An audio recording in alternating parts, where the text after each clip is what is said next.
Okay, welcome to part one of our discussion about leadership theory. I wanted to discuss leadership theory with you today because myself and Sergeant Brister have been working on a structured leadership camp, which we're hoping to do possibly as the first event once all this COVID-19 stuff has passed towards the end of the summer, maybe September. So this is all at the forefront of my mind. So this is part one.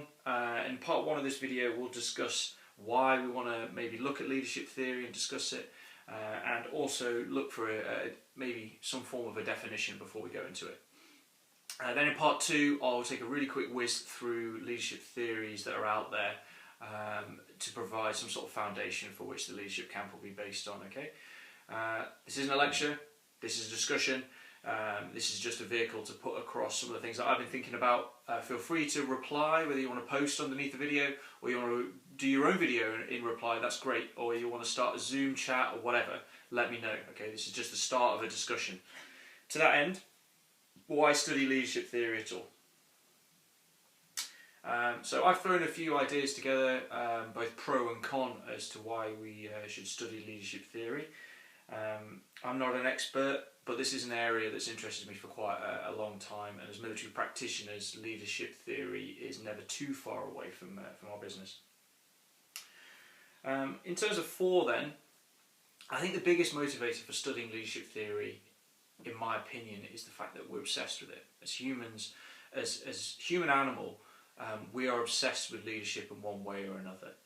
Ask any of the guys like Fred who study economics and management at Oxford. The library shelves are groaning under the weight of the leadership and management texts that are out there. Any Google Scholar search throws up thousands of academic papers all about leadership theory. Perhaps that's because we've evolved as social animals. We have a need in us to be led. We have a drive in us to lead. I don't know. I think it might be inherent in the fact that we are social animals. But there's a lot of stuff out there. There's a lot of thought and opinions out there on the topic, so I think it just behoves us to have our own educated opinions about leadership and the theory that underpins it. But for you, it's important to study it because, if nothing else, you're going to need to develop that CV to go and get you employment opportunities in the wider world. With your education and background, it is more than likely that you're going to end up in a leadership role. If you're not directly in a leadership role, you're going to be part of a high-functioning team, and you're going to have an awareness of leadership theory to work within that high-functioning team. So it's useful for you for that CV development to moving towards your future careers.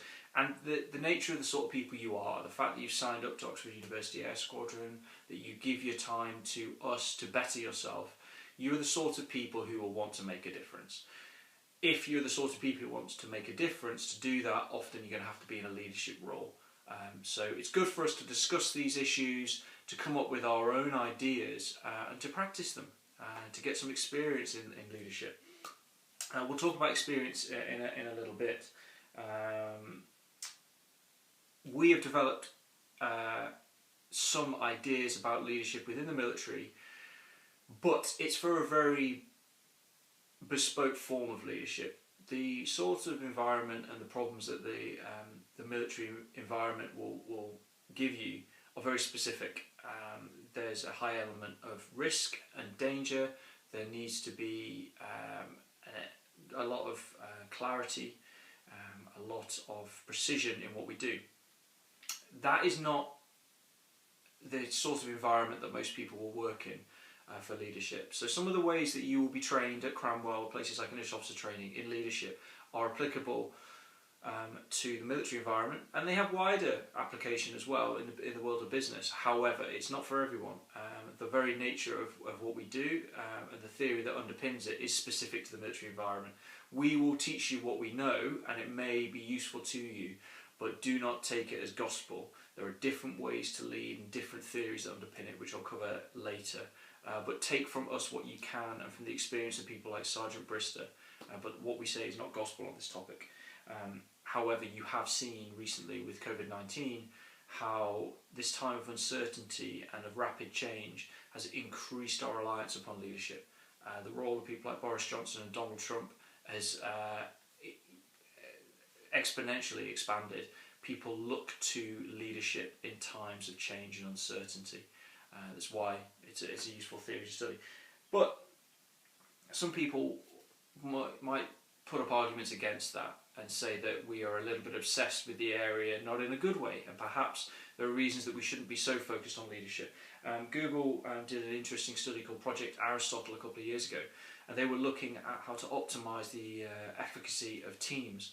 Now, very interesting that what they were looking at team performance. They weren't looking at leadership itself, because in a tech company like Google, they have very flat hierarchies. They don't have the kind of pyramid that we're used to in the military. They don't have formal leadership roles in quite the same way with formal command authority. They work in an innovative and creative world. Many of you will go and work in innovative and creative environments. So it's a useful angle to look at. And what they found was that psychological safety was the biggest motivator for optimizing team output. If you felt safe within a team, you felt able to communicate, have your opinion heard and responded to, and they were the most effective teams. This was the one thing that was consistent across all high-performing teams they found. It's that psychological safety and improved communication. But they weren't focused on leadership, because they don't think leadership necessarily is the focus to optimum achievement. Brings us to the argument that teams don't always need leaders. I read a book recently by Clive Woodward, who was the coach of the England rugby team in 2003. And when you look at the sort of leadership figures he had in that team, it was full of them. It wasn't just Martin Johnson out front and centre. You had stalwarts like Lawrence Dallaglio, Richard Hill, Neil Back. I'm focusing on the back row because we used to play, I guess. But Johnny Wilkinson, Mike Catt. There were leadership figures all over the park. And actually, at the highest level of sport, the most effective teams, the leadership role is minimised, because there's so much experience and so much high performance within that team. The leader actually becomes less and less and less at the highest level. You see it with the All Blacks as well. So does that argue that leadership is exaggerated and it's only in weaker teams where you need a stronger leader? I don't know. There's always an argument, like in economics, that the theory of leadership doesn't match the reality on the ground. There's lots of theories out there that say we should lead in a certain way. There's lots of TED Talks on leadership, very highfalutin, and it talks about modern leadership theory by people like Brené Brown, who's a very good American lady who talks about this from Texas.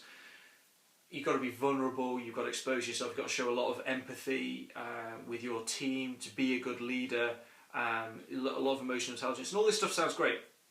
But then you look at leaders like Margaret Thatcher, who belittled her male cabinet, emasculated them, bullied them. But she goes against everything that someone like Brené Brown would talk about. She refused to show any vulnerability ever. She was the Iron Lady.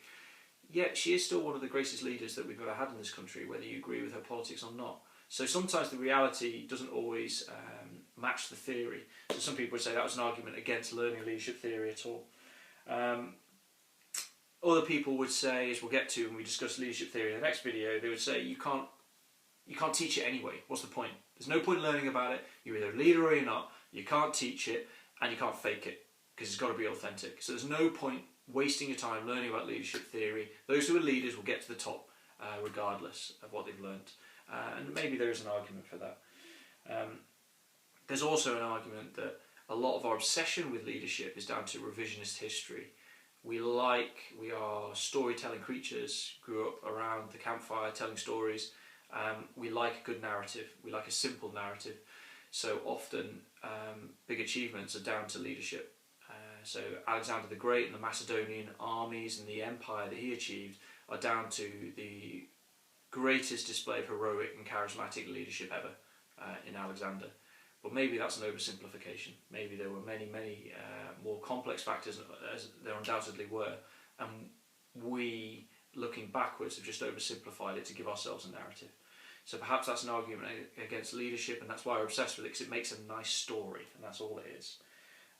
And also Hitler, Stalin, Pol Pot, these people are the greatest problems in society, down to leaders who are too strong, too much power. Some of the greatest problems in our world down to false leadership idols. Maybe that's a reason not to study it. On balance though, I think it's an important subject to look into and discuss. I think it's very important for your careers and where you're going to next to at least have an opinion on it, whether you are a proponent of leadership theory or not. I think it's very important that you have an educated opinion on it. For me, I think it's most important because I think there's a requirement in the world to herd cats. An individual person is very intelligent, but from my personal experience, a lot of the time, especially when uncertainty and change are in the equation, people just need to be herded. An individual person is intelligent, crowds are not, and somebody's got to take that responsibility on their shoulders, put their hand up and show some vision and drive things forward. That is my personal view of why it's important to study leadership and have an awareness of it. Now, defining leadership, I normally start with the definition. It's normally the easiest way to enter into a topic, but from those who have studied the field, there are so many out there. If you just Google it, the amount of definitions that come up are so varied across the field.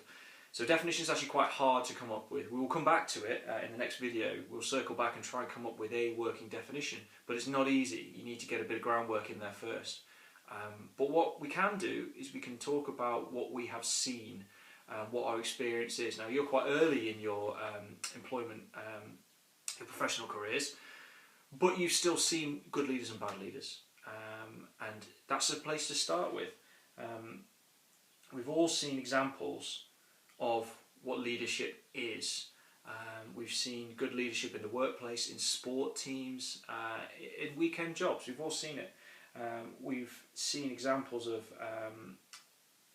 on the television where great sporting teams have created that successful culture.